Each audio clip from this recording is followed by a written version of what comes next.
morning class. So today I will start a new topic from the chapter retirement and death of a partner, and in this lecture I will explain a new topic, death of a partner. So I'll start a lecture. The partnership means, जैसे इसके नाम से ही पता चलता है कि death of a partner, जब भी पार्टनरशिप फॉर्म में किसी भी पार्टनर की जिस टाइप से रिटायरमेंट होती है वो एक तरीके से प्लान्ड होती है, बट कई बार क्या होता है अचानक पार्टनरशिप फॉर्म में किसी पार्टनर की डेथ हो जाती है, तो उस कंडीशन में भी हमें पार्टनरशिप फॉर्म में उसकी ट्रीटमेंट करनी होती है या फिर उसके प्रॉफिट को कैलकुलेट करने के लिए कुछ एडजस्टमेंट्स करनी पड़ती हैं, तो वो एडजस्टमेंट्स आप इस टॉपिक में पढ़ोगे. ठीक है. The partnership is dissolve with the death of a partner, कि जब भी किसी पार्टनर की डेथ होती है तो पार्टनरशिप डिसॉल्व हो जाती है, खत्म हो जाती है. जो भी उन 3 पार्टनर्स या 2 पार्टनर जो भी पार्टनर्स हैं फॉर्म में, उन 3 पार्टनर्स के बीच में थी.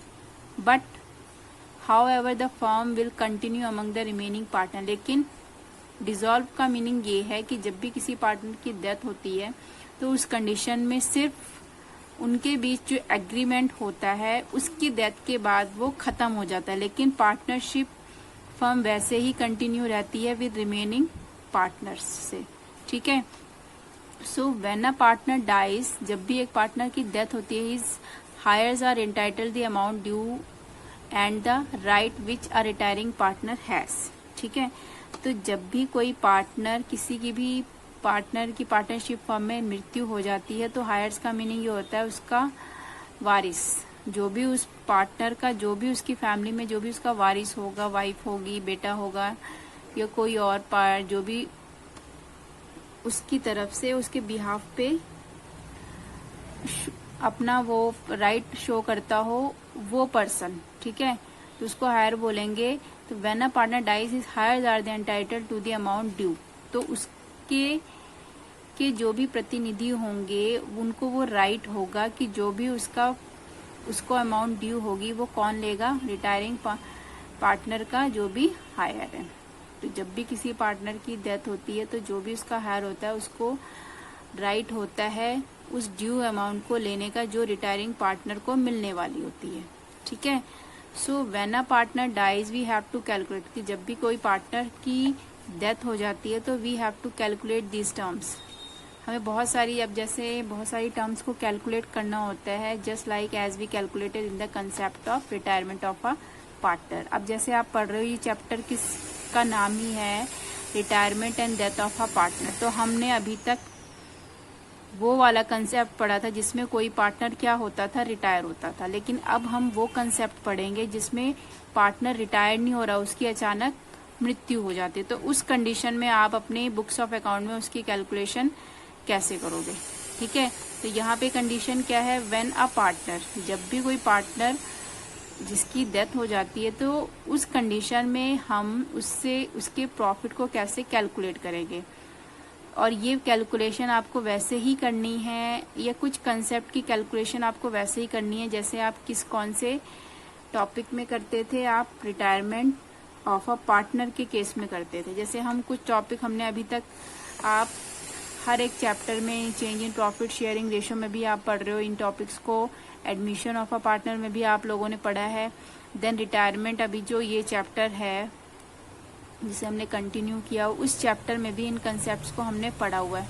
जैसे हम एडमिशन में तो हम सेक्रीफाइस रेशियो कैलकुलेट करते थे, लेकिन रिटायरमेंट वाले चैप्टर में क्योंकि पार्टनर जा रहा होता है तो उस कंडीशन में हम रेशियो कौन सा कैलकुलेट करते हैं, गेनिंग रेशियो. ठीक है. तो जब भी किसी पार्टनर की डेथ होती है तो यहाँ पे भी आपको गेनिंग रेशियो ही कैलकुलेट करना है, just like a retirement of a partner. जैसे हम अभी तक अपने कंसेप्ट में कर रहे हैं तो वो कंसेप्ट कुछ भी चेंज नहीं हुआ, आपको वैसे ही कैलकुलेट करना है. देन गुडविल, हम दूसरा क्या कर रहे थे, गुडविल कैलकुलेट कर रहे थे, तो गुडविल भी एज इट इज वैसे ही कैलकुलेट करनी है जैसे हमने अभी रिटायरमेंट वाले कंसेप्ट में किया है या एडमिशन वाले में किया है. तो सभी में सेम ही कंसेप्ट है, तो उसी टाइप से आपको, रिटायरमेंट वाले कंसेप्ट में जो जैसे हमने कैलकुलेट करी है गुडविल, उसी टाइप से आपको इसमें भी कैलकुलेशन करनी है. देन जैसे रिवैल्यूएशन अकाउंट बनाते हो एसेट्स और लाइबिलिटीज को रीअसेस करने के लिए, रीवैल्यू करने के लिए, उससे जो प्रॉफिट या लॉस हो रहा है उसको कैसे कैलकुलेट कर रहे हो, तो वो टर्म भी आपकी जस्ट सेम है. जैसे उस टर्म को भी आप इस कंसेप्ट में वैसे ही कैलकुलेट करोगे। मीन्स ये कैलकुलेशंस आपको इस कंसेप्ट में करनी है। तो कुछ कैलकुलेशन बिल्कुल एज इट इज सेम है जैसे हम रिटायरमेंट ऑफ अ पार्टनर वाले कंसेप्ट में कर रहे थे। फिर है आपका एक्यूमुलेटेड प्रॉफिट, रिजर्व्स थे, एक्यूमुलेटेड प्रॉफिट थे या लॉस थे, उनको कैसे आप उनका कैसे ट्रीटमेंट कर रहे थे, तो वो ट्रीटमेंट भी आपका सेम ही रहेगा। तो ये सभी कंसेप्ट आपके सेम रहेंगे। देन जैसे कि हमने फंडामेंटल चैप्टर पढ़ा था, ठीक है। तो जब आप पार्टनर्स के कैपिटल अकाउंट बनाते थे तो अगर कोई ड्राइंग होती थी तो हम उसको डेबिट करते थे, या उसका इंटरेस्ट होता था तो उसको भी डेबिट करते थे। उसी तरह या फिर कोई कैपिटल का बैलेंस है या कोई इंटरेस्ट ऑन कैपिटल है तो उसको हम पार्टनर्स के कैपिटल अकाउंट में क्या करते थे, क्रेडिट करते थे। तो वो जिस टाइप से आप उन चैप्टर्स में उनकी कैलकुलेशन कर रहे थे आपको वैसे ही इस कंसेप्ट में भी कैलकुलेशन करनी है, ठीक है। तो ये जितनी भी आपकी हैं यहाँ तक की टर्म्स बिल्कुल सेम रहेंगी आपके रिटायरमेंट ऑफ अ पार्टनर वाले टर्म की तरह। बट थोड़ा सा चेंज इस वाले कंसेप्ट में आया जो कि मैंने थोड़ा सा हाईलाइट किया हुआ है। शेयर ऑफ प्रॉफिट और loss from the beginning of the financial year to the date of death. ये वाला जो कंसेप्ट है शेयर ऑफ प्रॉफिट और loss from the beginning of the financial year. अब आपको पता है कि जब भी कोई अकाउंटिंग होती है तो फाइनेंशियल ईयर के अकॉर्डिंग हम अपनी अकाउंटिंग करते हैं, ठीक है। तो फाइनेंशियल ईयर 1 ईयर का होता है, तो उस 1 ईयर में कितने टाइम पीरियड तक एक पार्टनर ने पार्टनरशिप फर्म को ज्वाइन करके रखा और कितने टाइम बाद उसकी डेथ हुई, उस टाइम पीरियड तक जो भी प्रॉफिट शेयर होगा उसको कैलकुलेट किया जाता है। ये कंसेप्ट है आपके इस चैप्टर में कैलकुलेट करने का। बाकी आपकी जितने भी टर्म्स हैं या जितने भी एडजस्टमेंट्स हैं वो सारी सेम रहेंगी, just like a retirement of a partner की तरह, ठीक है। तो शेयर ऑफ अ प्रॉफिट कोई भी, हाँ, तो फाइनेंशियल ईयर के स्टार्टिंग से लेके रिटायर और उस पार्टनर की डेथ तक के टाइम पीरियड में जो भी प्रॉफिट होता है फर्म को या जो भी लॉस होता है उस प्रॉफिट को ही कैलकुलेट किया जाता है इस वाली टर्म में, ठीक है, in case of death of a partner. बाकी आपके जितने भी कंसेप्ट हैं वो just like a retirement of a partner में जैसे हमने कैलकुलेशन करी थी वैसे ही आपको कैलकुलेट करनी है, बस इस कंसेप्ट को आपको कैलकुलेट करना है, ठीक है। तो जैसे जब किसी भी पार्टनर की रिटायरमेंट होती है तो रिटायरमेंट क्योंकि एक पार्टनरशिप डीड मेंटेन की जाती है कि कितने पार्टनर्स उस पार्टनरशिप फर्म को ज्वाइन करेंगे, कितनी कैपिटल्स होंगी, कितनी ड्राइंग्स होंगी या कितनी ड्राइंग की जाएगी, क्या रूल रेगुलेशन होंगे, वो पूरी कंसेप्ट आपका पार्टनरशिप डीड में प्लान होता है, ठीक है।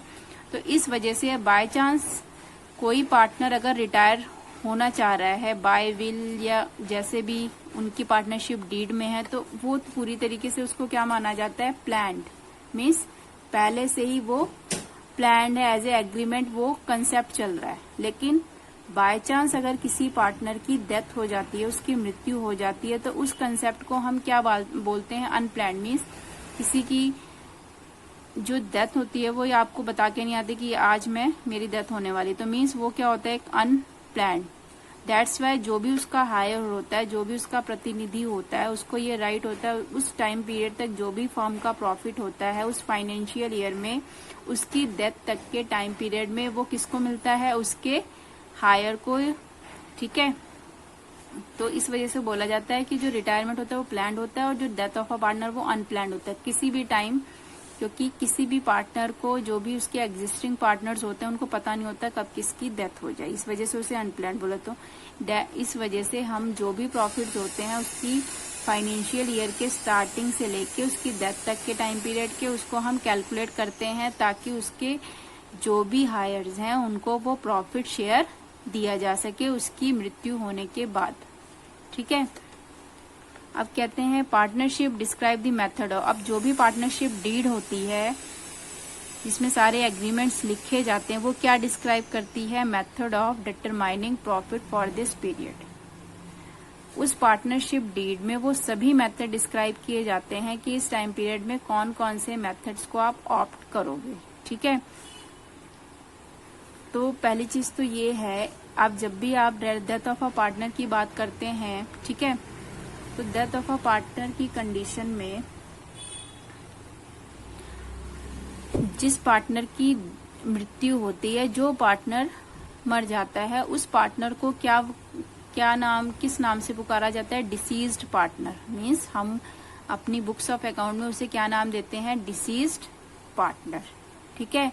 और डिसीज पार्टनर का जो भी लीगल रिप्रेजेंटेटिव होता है, जैसे बोल सकते हो जिस भी पार्टनर की डेथ हुई है, उसकी वाइफ या उसका बेटा या उसके फादर, जो भी उसका लीगली रिप्रेजेंट कर रहा है, उस डिसीज पार्टनर उसको क्या बोला जाएगा इन बुक्स ऑफ अकाउंट में? जब हम उसकी कैलकुलेशन या अकाउंटिंग करेंगे तो उसे क्या बोला जाएगा? एग्जीक्यूटर। ठीक है। डिसीज जो भी पार्टनर मर रहा है या जिसकी मृत्यु हो रही है, उसको क्या बोला जाएगा? Deceased partner. और जो भी उसका लीगल रिप्रेजेंटेटिव होगा, जो पर्सन उसको लीगली रिप्रेजेंट करेगा उसके बिहाफ पे, उसको क्या बोला जाएगा? एग्जीक्यूटर। ठीक है। अब जितनी भी एडजस्टमेंट्स आप करोगे इन case of death of a partner, ठीक है, उसके लिए आप एक कैपिटल अकाउंट बनाओगे, जिसे क्या बोला जाता है? Deceased partner capital account. ठीक है। तो the balance in the capital account is transfer to a new account open in the name of his executor account. Mean जो भी एडजस्टमेंट्स हम करेंगे, ठीक है, are made in capital account. Deceased partner मैंने ऑलरेडी आपको बता दिया कौन होता है? जिसकी मृत्यु होती है, उसको हम एक नाम दे देते हैं डिसीज्ड पार्टनर।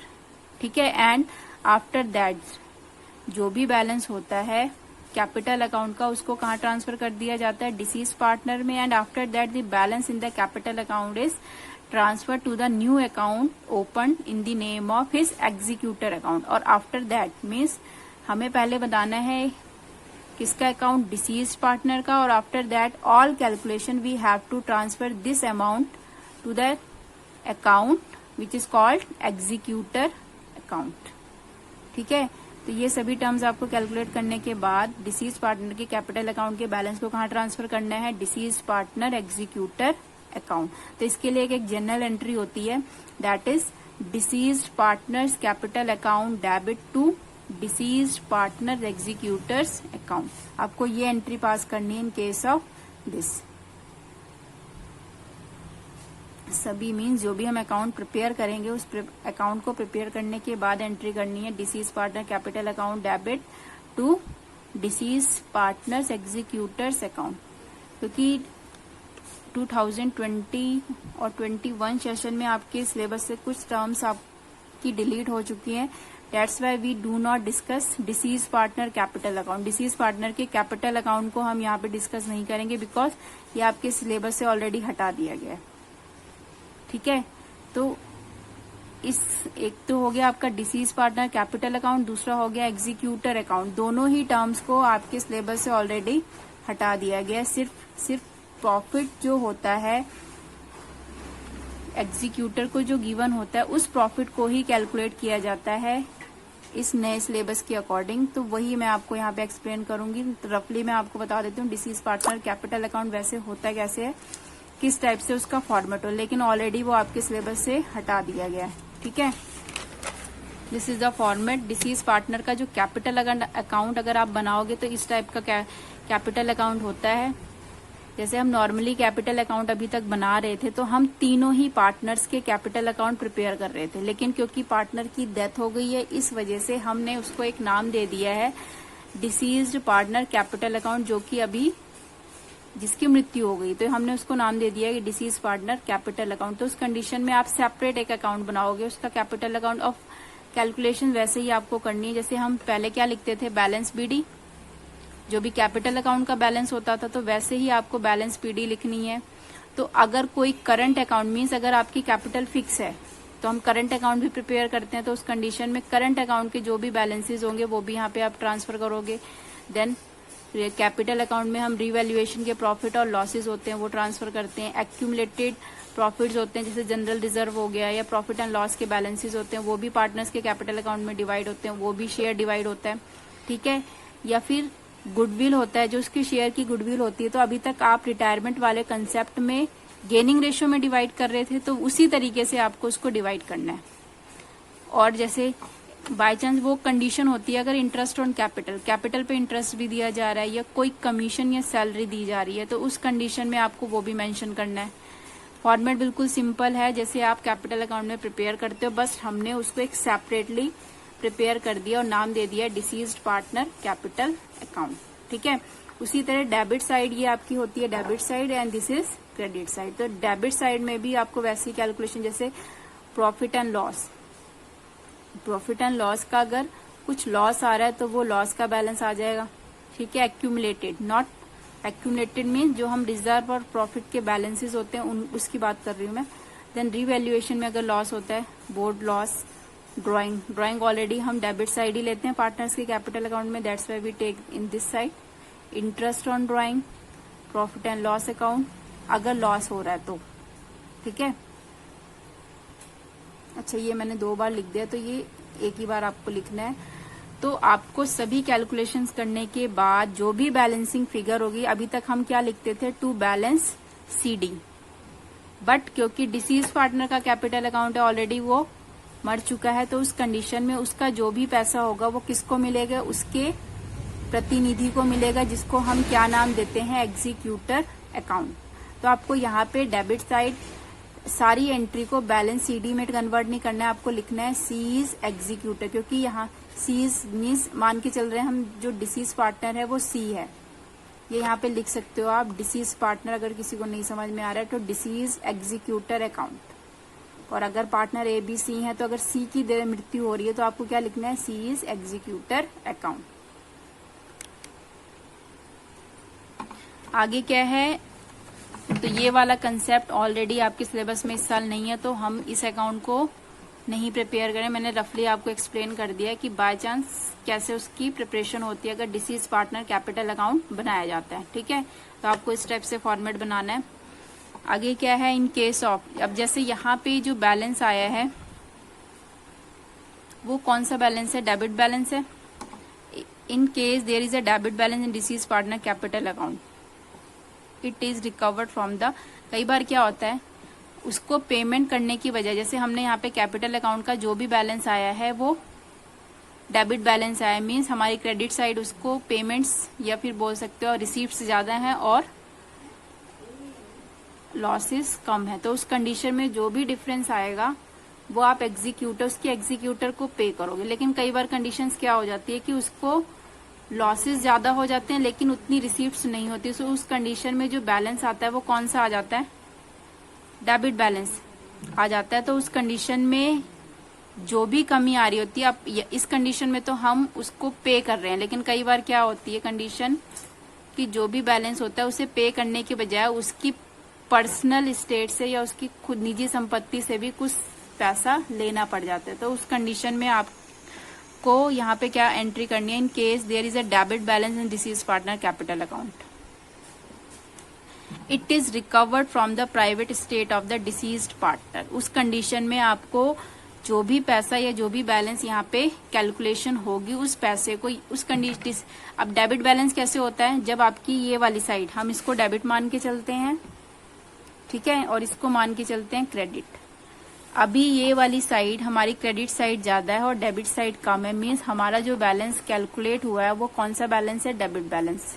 ठीक है, बट तो डेबिट बैलेंस क्रेडिट बैलेंस है, तो क्रेडिट बैलेंस तो इसके लिए बेनिफिशियल होता है और उसको पे किया जाता है कौन से पार्टनर को, डिसीज पार्टनर के एग्जीक्यूटर को। बट कई बार क्या होता है उससे डेबिट साइड आपकी क्या आ जाती है ज्यादा और क्रेडिट साइड कम, तो उस कंडीशन में जो भी डिसीज पार्टनर का एग्जीक्यूटर होता है उससे पे करने की बजाय उसे कुछ अमाउंट फर्म को देनी पड़ती है। तो उस कंडीशन में हम यहाँ पे जो भी अमाउंट उससे रिसीव करते हैं वो उसकी प्राइवेट स्टेट से या उसकी निजी संपत्ति से भी वसूल कर सकते हैं जब उसका क्रेडिट बैलेंस क्या होगा, कम होगा और डेबिट बैलेंस क्या होगा, ज्यादा होगा। क्लियर? तो ये कंडीशन तब होगी जब, या फिर बोल सकते हो कि उसको इतनी इनकम्स नहीं हो रही हैं और उसके लॉसेस ज्यादा हैं, तो उस कंडीशन में उसको पे करने लायक कुछ नहीं होगा बल्कि उससे और रिकवर किया जाएगा फर्म को पे करने के लिए। तो वो पेमेंट उसकी जो निजी संपत्ति होगी उससे भी राइट ऑफ किया जा सकता है। ठीक है, अब it is recovered from the private, ये तो हो गया। अब जब हम डिसीज पार्टनर कैपिटल अकाउंट बनाते हैं तो उसके बाद हमें एक अकाउंट बनाना होता है जिसे बोला जाता है एग्जीक्यूटर अकाउंट। ये भी आपके सिलेबस में नहीं है तो इसे भी कट करते हैं। ये सिलेबस में नहीं है, लेकिन रफली मैं बता देती हूँ कि किस टाइप से आपको प्रिपेयर करना है। तो इसका फॉर्मेट ये होता है, ऐसे ही बनाना है आपको, particular and amount debit side and credit side. तो आपका जो भी बैलेंस यहाँ पे आया है, ठीक है, इस बैलेंस को ही हम यहाँ पे ट्रांसफर करते हैं उसकी कौन सी साइड, क्रेडिट साइड, क्योंकि एक तरीके से प्रॉफिट है। तो जो इसका एग्जीक्यूटर का अकाउंट होगा उसके लिए एक प्रॉफिट है, इस वजह से हम उसको कौन सी साइड ट्रांसफर करते हैं, उसकी क्रेडिट साइड। ठीक है, अब ये वाली कंडीशन कब अराइज होती है, ये दो कंडीशंस में अराइज होती है। वो कब अराइज होती है, हमने उसे पे तो कर दिया अमाउंट, लेकिन कई बार कंडीशन क्या होती है कि जो भी एग्जीक्यूटर को पेमेंट की जाती है वो दो टाइप से की जाती है। या तो उसे एक साथ सारी अमाउंट पे कर दी गई है, जिसे बोला जाता है लमसम पेमेंट, या कई बार उस एग्जीक्यूटर को वो पेमेंट इंस्टॉलमेंट में पे की जाती है। तो अगर एक साथ उसे पूरी पेमेंट कर दी गई है, लमसम अमाउंट पे कर दी गई है, तो आपको यहाँ पे कैश को शो करना है। ठीक है, लेकिन अगर वो पेमेंट इंस्टॉलमेंट में पे की गई है, then you have to write this C is executors loan account, क्योंकि एक तरीके से इंस्टॉलमेंट ड्यू है, तो हम एक तरीके से उसे क्या मानेंगे, लोन अकाउंट, और उसको यहाँ पे ऐसे ही आपको शो करना है। ठीक है, तो ये था आपका एग्जीक्यूटर अकाउंट। ये ऑलरेडी आपके सिलेबस से कट नहीं है, तो मैंने जस्ट रफली बताया कि अगर किसी को नहीं समझ में आ रहा है तो अच्छे से आना चाहिए कि कैसे आप ये इसको प्रिपेयर करते हो। अब मेन कंसेप्ट पे आते हैं जो आपके सिलेबस में है। ठीक है, calculation of deceased partner share of profit.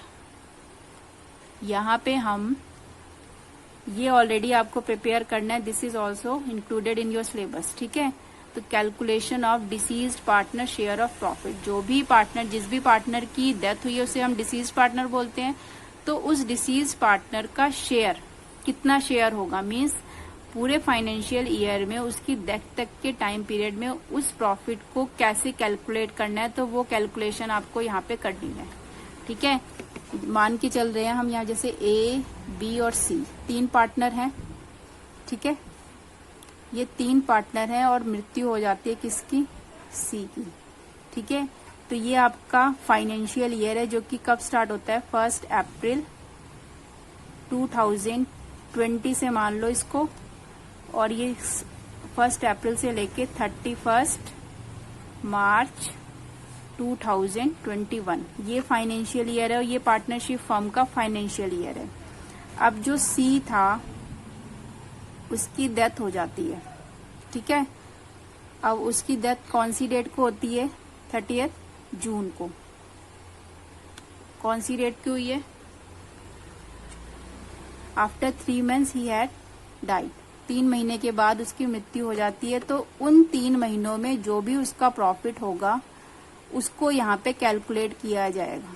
ठीक है, और जो भी प्रॉफिट होगा वो सी के बिहाफ पे किसे पे किया जाएगा, उसके एग्जीक्यूटर को।